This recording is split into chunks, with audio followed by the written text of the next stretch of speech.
I'm E.G. Marshall. Welcome to the sound of suspense. Welcome to the fear you can hear, but mostly to the world of terrifying imagination. The story you're about to hear concerns one of the most unusual killers in the annals of crime. A brutal murderer who carries not one but 4 deadly weapons wherever he goes. A huge monster of a creature weighing hundreds of pounds. But this isn't a horror story. In a way, it's a love story. It's called The Horse That Wasn't for Sale. And now that you've heard the title, you've already guessed the identity of our killer. But that doesn't mean you know what Stargazer is really like. No, you keep away from me here. Get back, Stargazer! Get back, get away! Get away! Stop it! Please, somebody stop him! Save me!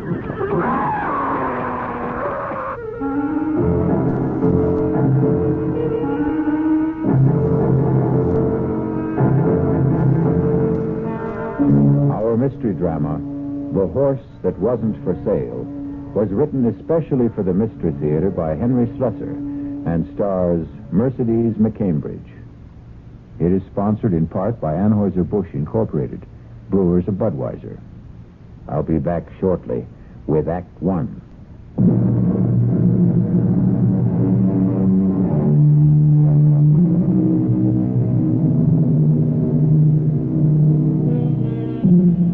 Our tale begins in an idyllic setting.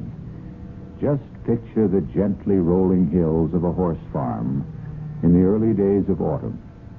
The colors of the trees all red and rust and differing shades of amber. See the ranch house nestled comfortably in the valley. The long row of white stables. But now you may notice something unusual about this farm. The stables are empty. No horses neigh and whinny in the paddocks. The only sound is the tapping of a typewriter. And at a desk in the front room sits a very handsome and very sad-looking young lady whose name is Chrissy Runyon.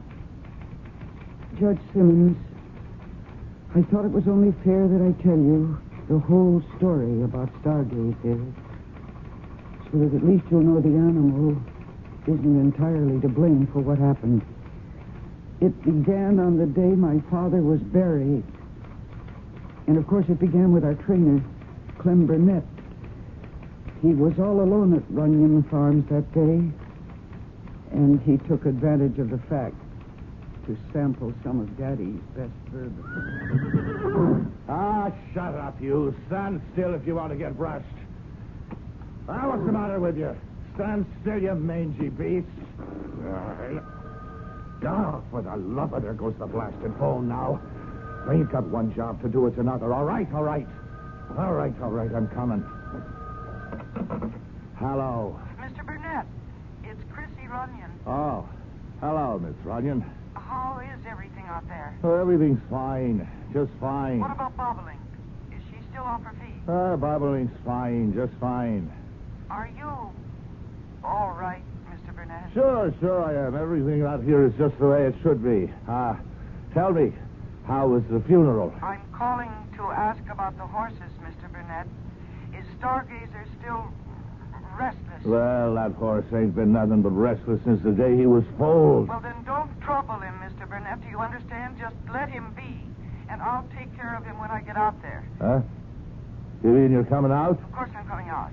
Why shouldn't I? Oh, no reason. I just thought, well, you ain't been here in a long time, Miss Runyon. Well, I have to arrange things for the auction. Huh? Auction? What are you talking about? I'm sorry, Mr. Burnett, but the horses have to be sold, and the farm, too. My father's debts were too, well, never mind. I'll be there sometime this weekend. Oh, wait a minute. You're telling me that I'm out of a job? I'm sorry. There's nothing I can do about it. Now, look here. I worked 6 years on this place. 6 years, and your old man never gave me more than a... I'll see you on the weekend, Mr. Burnett, and we'll settle then about your wages. And remember what I said about Stargazer. Just let him alone. goodbye. Ah, just like that, huh? Just like that, huh, Miss Snooty? I let him alone, all right. He can starve as far as I'm concerned. Well,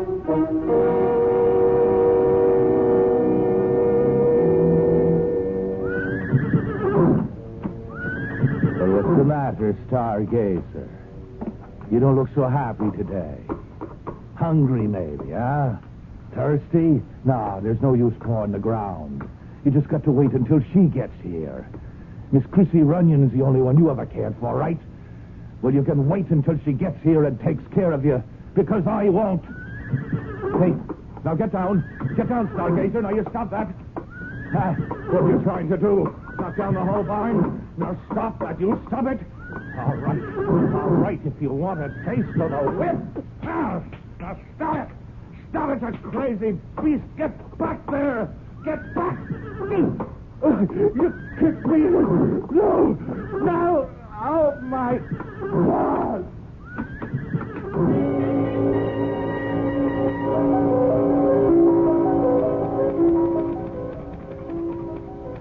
Well, you know what happened to Clem Burnett better than I do, Judge Simmons. You viewed the remains of his body for the inquest. That was something I couldn't bring myself to do. I'm sure you remember the day after the hearing, when you asked me to dinner. Please, Judge, why don't you tell me what's really on your mind? It's about Stargazer. Well, I appreciate your accepting this date. Now, I know you're anxious to get back to the city. No, I'm anxious to get back to my home, Judge. Yes. It's hard to think that Runyon Farms isn't your home anymore. Well, it hasn't been for years. Do you know that Daddy and I didn't get along? Yes, I know that only too well. Your father used to say, the only thing that keeps Chrissy coming back is that horse, Stargazer. And you were right the first time. It's that horse. Yeah? What about it? Well, I think you know, Chrissy. Even though I handed down the verdict I did about poor Clem... Do you know what that man was doing to Stargazer? As I heard testimony, remember? Well, it's the truth, Judge. He was deliberately starving the poor animal. He was depriving it of feed and water. And that's why Stargazer did what he did. Chrissy, stop thinking that animals are so aware of human motives. Now, I love horses, too, but I don't give them that much credit. Well, they know cruelty from kindness. And you think it was merely Burnett's cruelty that made Stargazer stomp him to death? Yes, I do. Then what about Clayton? Well, what about him? Clayton wasn't killed. Are you telling me that he wouldn't have been killed if your father hadn't reached the stable in time? I didn't know that you knew about Clayton. Your father told me himself. I didn't realize you... He swore me to secrecy because he knew how much you loved Stargazer. He's my horse, Judge. Daddy gave him to me. Yes, but he didn't know that he was giving you a killer. Oh, don't say that. You can be glad I didn't say it at the inquest, Chrissy. Now, I was tempted to, let me tell you. It was only the fact of you sitting there with those big blue eyes of yours filled with tears. Oh, I was crying for my father. Yes, of course. But you were crying for your Stargazer, too. Now, you're afraid the verdict would be against the animal and that somebody would have to put a bullet in that proud head. Judge, please don't say such things. Chrissy, you're not going to allow Stargazer to be sold, now, are you? Is that why you wanted this lunch, to ask me that? The horse cannot be ridden. Not even you dare ride him again. A horse doesn't have to be ridden. Chrissy, your beautiful stallion is mad. Mad? Killer mad. The way some animals get when they're treated just a little too cruelly. But Stargazer wasn't ever treated that badly. And between Clayton and Burnett and you... Me? Yes, Chrissy. Yours was the greatest cruelty of all. What do you mean? Your horse loved you, child, and you left him. You went out of his life, and you stayed out of it. Well, I was in college.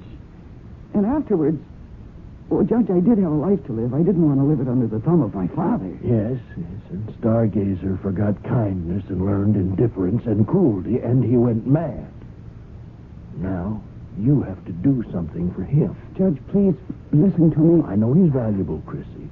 And I know your father left you with too many creditors, and Stargazer will probably bring you a higher price than any other horse on the list. 8, maybe 10,000 from the stud farm. Judge Simmons, you needn't have worried. I made up my mind about that even before Stargazer, even before Burnett was killed. He's not for sale. You mean that, Chrissy? I'm putting every single horse up for auction, but not Stargazer.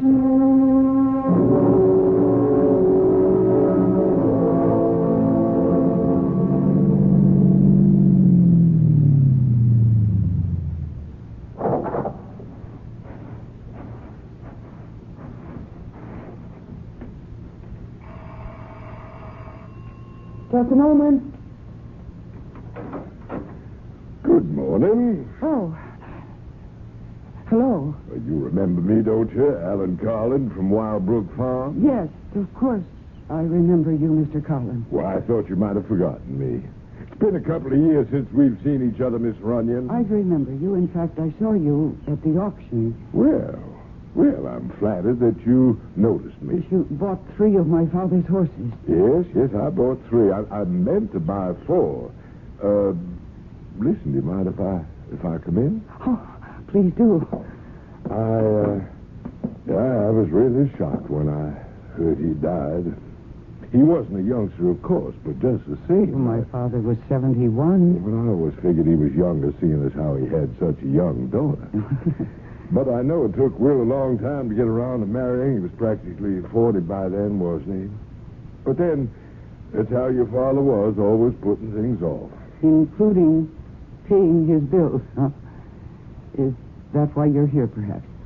I beg your pardon. No, I know that you are on my father's list of creditors. Oh, but that's not the reason I came to see you. You see, I bought 3 horses at your auction, but I meant to buy 4. The only reason I didn't was because the horse I really wanted wasn't for sale. Huh. You mean Stargazer? I suppose you think I believe those rumors about the animal? Well, I don't. I've been around horses all my life. A good thoroughbred doesn't go crazy overnight. So any compunction you might have about selling him... You're mistaken. Stargazer was kept out of the auction at my request. He's my horse, and I don't want him sold. Well, I attended the inquest, you know. I listened to every word, and I know Burnett mistreated the animal. That's why he got stopped. Mr. Burnett was a fine trainer. Oh, yes, indeed. The point is that I'm willing to take my chances, Miss Runyon. I won't ask you to cut the price because of the horse's reputation. There's no price tag on him. I'm sorry. Miss Runyon, you're still a sporting woman, aren't you? Would you be willing to make a little wager? What? Well, I've ridden horses with reputations 5 times worse than Stargazer's, and I can prove it. Now, if I do, will you talk about a sale? No. Oh, you're your father's daughter, all right. Everybody said Will ought to raise mules that would have been more in character. Now, look, you don't have to worry about me. I was born in a saddle. If anything happens, the responsibility will be all mine. Your responsibility? Do you really think I care what happens to you? Yeah, but nothing will. If you were at that inquest, you know what it means if Stargazer hurts anybody again. They'll destroy him, and they'll have the legal right to put him away. And I won't let that happen. But it won't be that way. It will. There is something wrong with Stargazer. I've known that for a long time. And I think Daddy knew it, too, but he gave him to me thinking that I might win him over with kindness. Well, I failed, you see. And now when he feels that hateful weight on his back, Oh, please. Please. Go, Mr. Carlin, please. All right, Miss Runyon. I'm just so terribly sorry you won't let me prove you wrong. Oh, dear. I should start my packing. Feels like the whole morning is gone. Oh, no. I hope that man isn't bothering Stargazer. He must be out at the stable. Mr. Carlin, don't. Please don't. Mr. Carlin, don't. Mr. Carlin, stop. Bring him back here. Don't ride him.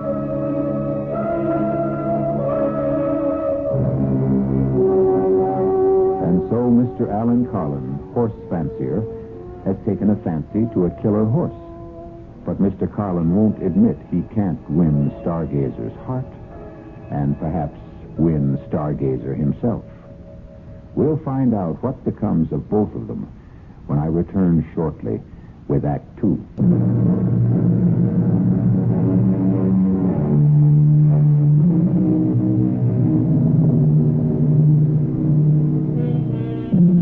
And now, here's Act 2 of The Horse That Wasn't for Sale. Alan Carlin knows horses, knows the feel of them, the moods of them, knows when they respond to a rider's touch, and knows when they resent it. But there are times when even the best horseman allows his ego to override his common sense. And Alan Carlin is about to learn that his time is now. Okay, boy. Take it easy now. Easy. Slow it down, boy. Come on. Those branches. Oh, good Lord, Stargazer, slow it down, boy. That tree. No. Oh, God, my back. My spine. Crazy horse, she was right. You are crazy. No, you keep away from me. Get back. You get back there, Stargazer. You get away. Don't stop it. Somebody, please, somebody stop him. Save me.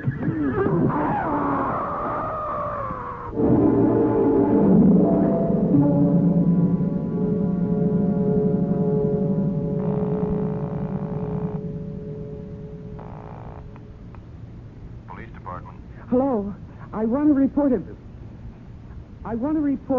a missing animal.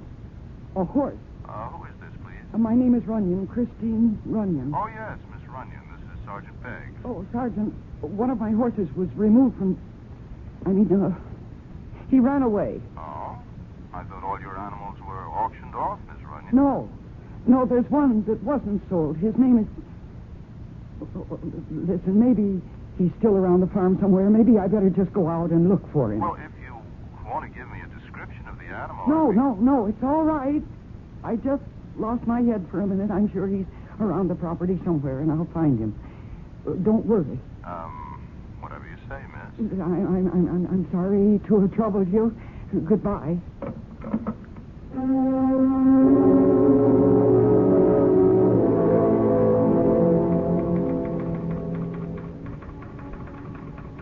Of course, I knew that Stargazer wasn't around the farm.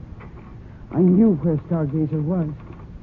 Somewhere near the woods, with Alan Carlin on his back, if he was still safely in the saddle.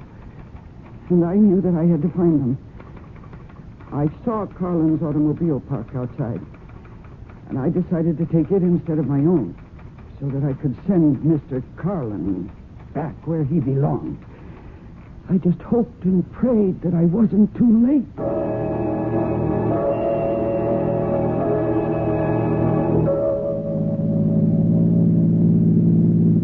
I hated driving. All my life I preferred a saddle to a driver's seat. But I drove Alan Carlin's car like a reckless idiot, taking every curve as if it was a race course. Stargazer must have been traveling swiftly, because there was still no sign of them when the road ended and became a forest trail. Only a horse could travel that pathway. So I stopped the car. I wasn't afraid of the forest. I'd spent half my life on a trail that led into the deepest parts of it. But now for the first time I felt afraid of it. Afraid of what it might conceal.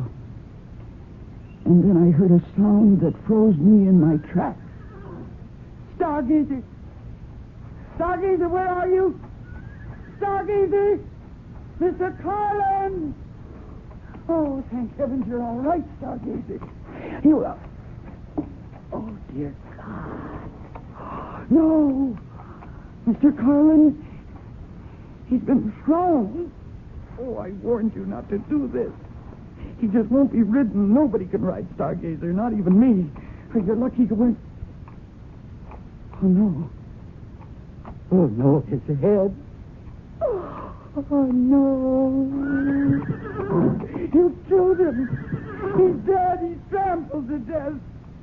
Oh, dear God. How could you let this happen? It isn't right. It isn't right.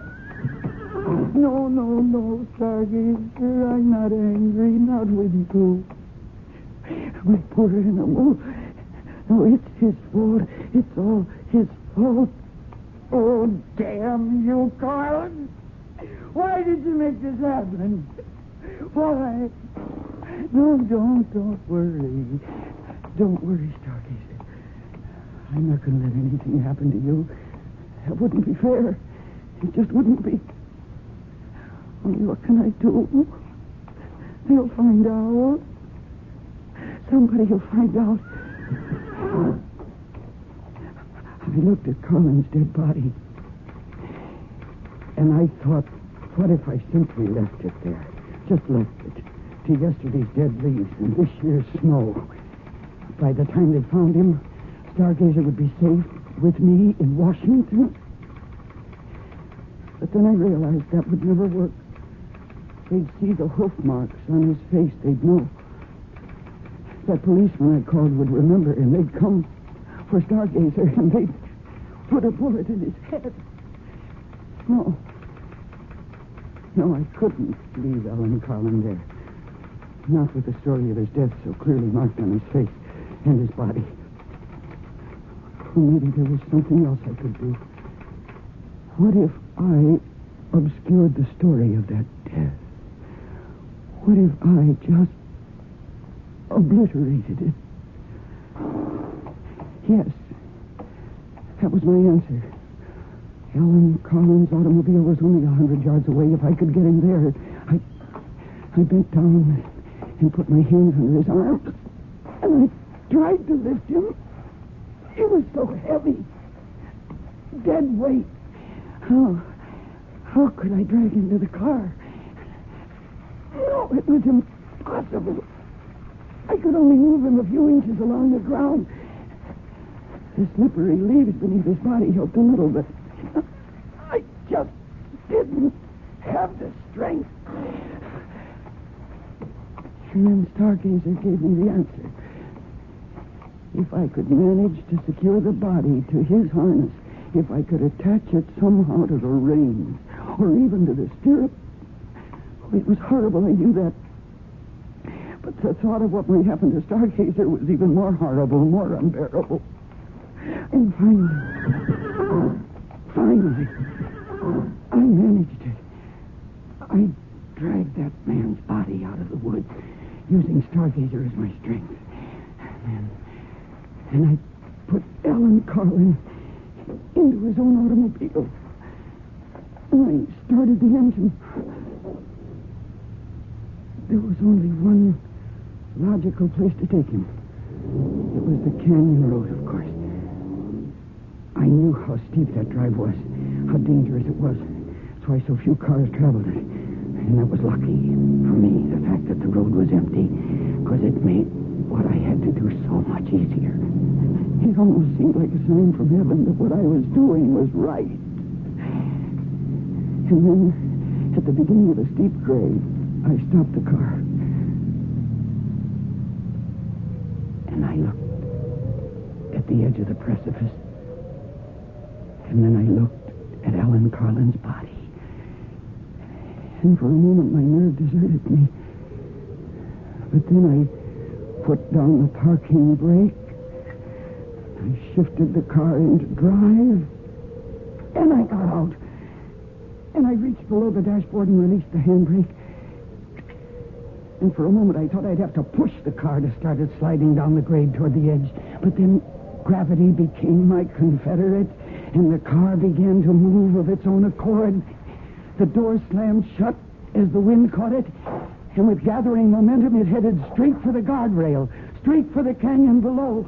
And the guardrail gave way, and the car and the man and the whole horrible problem went over the edge. And when it struck the bottom, the impact was so shattering, I knew that Stargazer could never possibly be implicated in that man's death.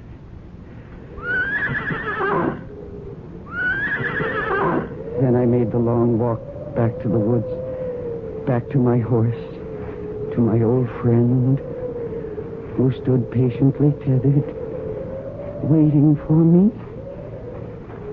trusting in me.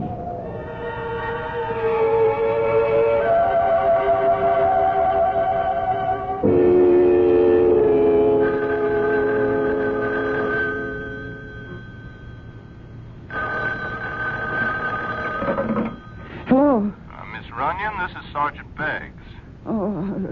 Yes, Sergeant. Well, I just thought I'd call and see if you had any luck about finding your horse, I mean. Yes, I found him. I was foolish to have panicked. He hadn't gone very far after all. Oh, good. Still on the property, you mean? Yes, he was. That was silly of me. He was just a short distance away. Well, that's fine. That's just fine. I'm glad to hear it. Better make sure you keep that stable door locked. Yes, I will. Thank you very much, Sergeant. You're welcome, Miss Runyon. Goodbye. Goodbye. Oh, I think I could use a drink. Oh, no. No, what? Hello? Hello, is this Miss, is it, Bunyan? No, the name is Runyon. Who is this? Well, you wouldn't know me, Miss Miss Runyon. Name's Sam Fradd. I work over at Wild Book Farm for, Mr. Carlin, you know? Yes. Oh, what do you want? Well, I was wondering if you were going to be home this afternoon, Miss Runyon. A little something I wanted to talk to you about. No, I'm sorry. I have a great number of things to do today. I can't receive visitors. Well, I figured you'd want to talk to me, Miss Runyon, on account of, what happened this morning. Oh? What do you mean? Oh, I think you know. What happened out there? On that canyon road? I haven't the faintest idea of what you're talking about. Sure you do, Miss Runyon. You see, I saw you kill Mr. Carlin out there. I saw you murder him. Now, can I come and talk to you?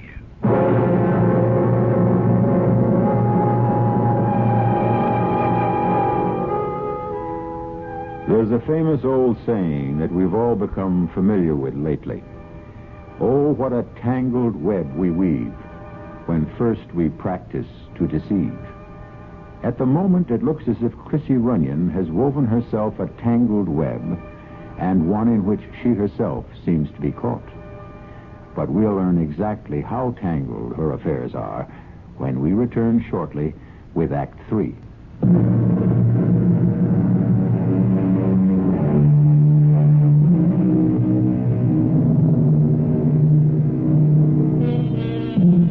And now, here's the final act of The Horse That Wasn't for Sale. And it begins with a sound that strikes terror into the heart of young Chrissy Runyon. She hesitates before she answers it, afraid of the man who might be on her doorstep. Miss Runyon? Yes. I'm, Sam Fradd. Yes. Oh. Come in. Well, it's, nice of you to see me, Miss Runyon. Who are you? Mr. Fried. I've never seen you around here before. Well, I'm new, Miss Runyon. I come from out of state. Yeah, I used to work in West Virginia at the Algonquin Farms. You know it? I've heard of it. Yeah, well, I used to be a trainer there a long, long time ago. Then they had me doing grooming work and junk like that. I said, no more of that, I said. Mr. Fried, will you please come to the point? What did you mean about Mr. Carlin? I don't know what you saw or think you saw. I seen you, Miss Runyon. I seen what you did. Well, whatever you think you saw, you were mistaken. I didn't even know your boss, Mr. Carlin. And to accuse me of killing him... Oh, but that's what you did, all right. Now, you pushed that car over the cliff, and poor Mr. Carlin was in it. My, you must have really hated that man. Well, what'd they ever do to you? Get fresh or something? Mr. Friat, you're completely wrong. I swear you're mistaken. Well, all righty then, I'm wrong. So you don't mind if I tell the police what I saw? Now, I figure they're not so dumb they can go looking for footprints or something up there, like tire tracks and stuff like that. It was an accident. Of course, I don't have to tell them what I saw. What do you mean by that? Well, what I said. Ain't no law saying a man has to tell everything he knows. And what would stop you? Oh, if I liked the person. No, that's not what you really mean, is it? Now, you take Mr. Carlin. Well, I only worked for the man a week, and I could tell already that he wasn't such a nice fella. Now, I did not kill Mr. Carlin. Oh, sure, Miss Runyon. But you see, there I was in that canyon, taking a ride on the old nag they let me use, and I seen that car stop there. And now, just for the heck of it, I put my field glasses on it. That's how I come to see it all. But you don't understand why I did it. Oh, heck, I don't care why. Now, I told you I didn't like the man. Sure could sit a horse, though. Now, I'll give him that. I swear to you he was already dead. You know, people around here know that he treated your pa pretty bad. Can't blame you for what you did. No, you must believe me. Mr. Carlin was already dead when his car went over into the canyon. He'd been killed by an accident. I had my reasons for doing what I did. Sure, Miss, sure you did. And you can just tell the police all about it. No, they may not understand. Yeah, that's true enough. Yeah, they may not understand. I mean, not the way I do. But just the same, if they ask me questions about it, now, I'd have to tell them what I know. Well, unless, of course, I wasn't around to tell them anything. Not around? Well, with Mr. Carlin dead, there's not much point in me hanging around Wildbrook much longer. Maybe I ought to move on, find me another job. If I did that, well, I wouldn't be here when the police came around. Understand? No, I'm not sure I do. If I could get me a stake, now, I'd leave right away, tomorrow, maybe. It wouldn't take much. 4,000 or 5,000, maybe, huh? That ought to be enough, don't you think? Oh, now, wait a minute. Well, better round it out to 5. Yeah, 5,000 would do her, Miss Runyon. You expect me to give you that money? Well, it would sure help if you did. But that's impossible. I don't have a penny. Auction must have given you plenty, Miss Runyon.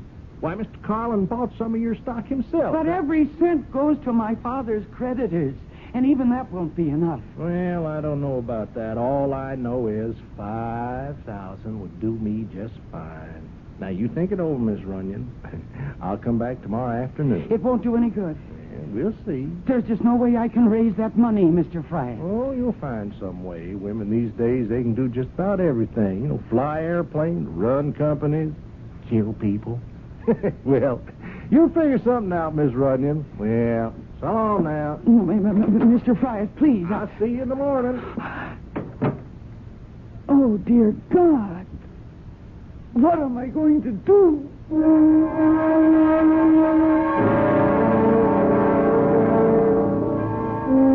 now, here's news on the local scene. The body of horseman Alan Winslow Carlin has been found in the ravine below Canyon Road. Carlin, the victim of an auto crash that completely demolished his vehicle, had to be identified positively through examination of his dental records due to the condition of the body. An investigation by the State Highway Patrol is underway. Yes. Miss Runyon, my name is Sergeant Beggs. We spoke on the phone earlier today. Oh, yes, Sergeant. Could I please come in? Well, if you're still worried about my horse, I told you that I did find him again. Oh, yes, miss, I know. Well, then, what's the trouble? Oh, nothing about the horse. It's about your neighbor, as a matter of fact. If I could just come in for a minute, please. Yes, of course. Thank you. I don't know if you know the gentleman. Name of Carlin? Oh, yes, I know who he is. Wildbrook Farm. Yes, that's him. Matter of fact, I understand he bought some of your horses at the auction last week. Yes, he did, but I didn't handle the transaction myself. The auctioneer did all of that. Yes, I understand. Well, then, what was it you wanted to ask me? You haven't been back home for some time, have you? It's close to 2 years. I came here when my father died suddenly. Yes, I know. And so I guess you didn't see Alan Carlin in all that time? No. Why in the world should I? Oh? I was just asking. Oh, Sergeant, I think you'd better tell me what this is all about. Well, I've got something to tell you about Mr. Carlin. He's dead. He died in an auto crash this morning. Yes. I just heard that on the news. Oh, I see. Well, it was pretty bad. He was halfway up the canyon road, heading for the Leap. You know where the Leap is? Sergeant, I was born and raised in this part of the country. Oh, yes, of course. Excuse me. Anyway, he went out driving that way, and he must have skidded or something. Car went over the edge, plowed right through the guardrail. Oh, that's terrible. It's such a dangerous road. Oh, yes, it is a dangerous place. I would have thought Mr. Carlin would have had more sense than to take it at high speed or whatever it was he did. Anyway, the car went over, and it was totally demolished, of course, and that's a long way down. Oh, that poor man. I'm terribly sorry about Mr. Carlin. But I really can't take his loss very personally. I hardly knew the man. Uh-huh. Well, your father knew him well, though, didn't he? Yes. They were neighbors for many years. And friends. Oh, I suppose so. Only they had some kind of falling out about money, I understand. Well, what does that have to do with all this? Just curious, Miss Runyon. Are you trying to imply something? No, miss, of course not. Why should I do that? Oh, there is just one more thing, though, one more thing. When Mr. Carlin left his place this morning, he told one of his servants that he was coming here to see you. Oh, that's right. He was here. Mm-hmm. What time would that have been? Oh, I don't remember exactly. Around 11, I think. Did he stay very long? No. No more than 10 minutes. I don't see the point of all these questions. Well, you see, we're just trying to understand what happened, Miss Runyon. Mr. Carlin, he was a pretty careful driver. He knew that mountain road as good as anyone else in this part of the country. We were just wondering if he might have been, let's say overtired or drinking too much or depressed, anything like that. How'd he seem to you? I just don't recall. I see. Well, then I guess that's all for now. What do you mean, for now? Oh, the Highway Patrol is investigating the accident, too, and since you were the last person to see Mr. Carlin, they might be talking to you, too, Miss Runyon. Oh. Is that the horse out there? One that got away? Yes. That's my horse. My. That's a fine-looking animal. Oh. I guess he's the only one you didn't sell off, huh? That's right, the only one, Sergeant. But, I might not keep him after all.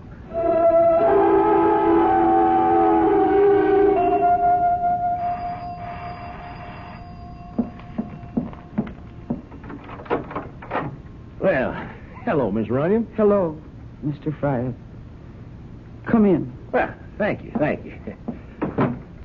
Well, I sure wouldn't mind. How do you take it? Black, just fine. Oh, thank you, miss. That's real nice of you. Ah, that's good. Well, now, I understand the police were around yesterday. You don't miss... Oh. Would you like a cup? Well, I sure wouldn't mind. How do you take it? Black, just fine.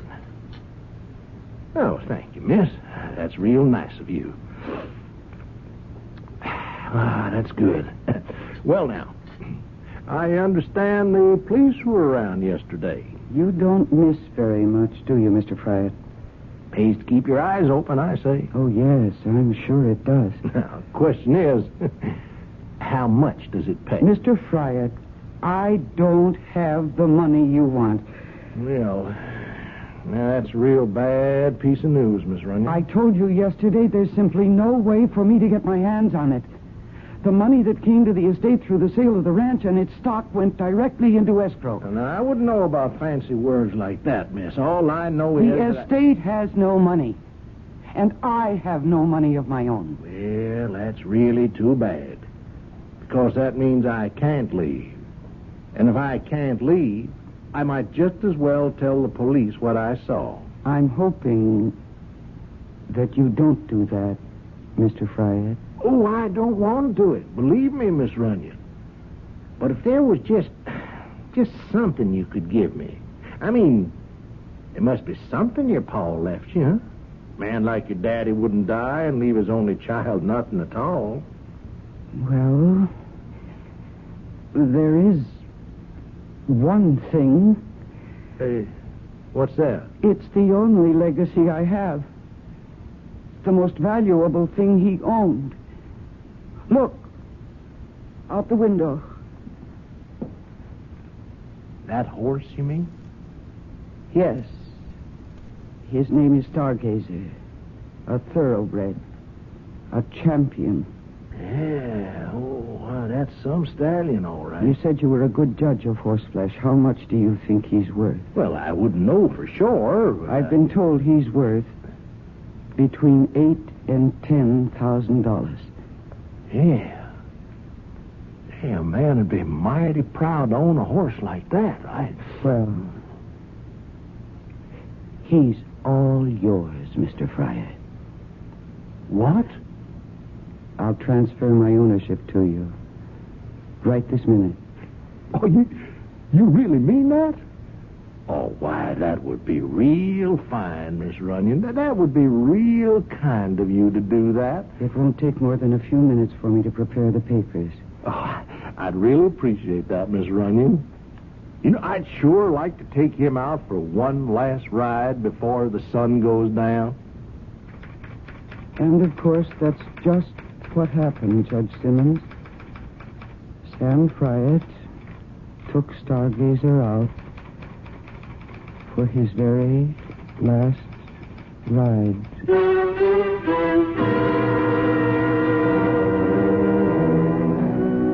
Remember all the old cowboy movies that showed the lone rider heading into the setting sun? Well, you can picture old Sam Fryatt doing exactly that.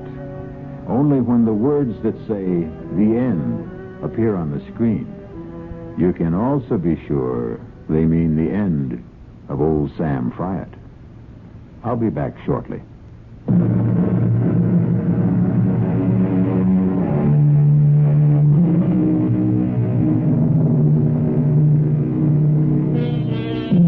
We hope you enjoyed this radio mystery story.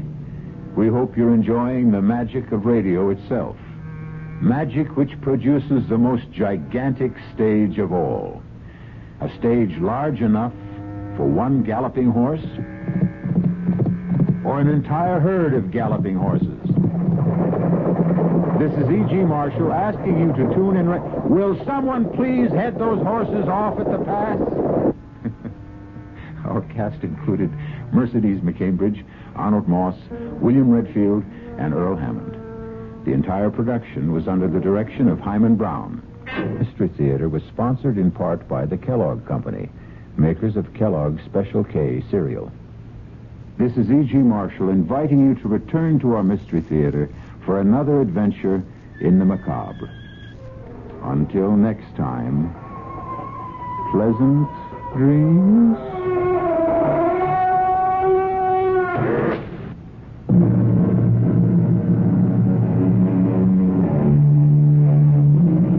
WOR Mystery Theater was brought to you by ShopRite Supermarkets, where you get a lot more for a little less.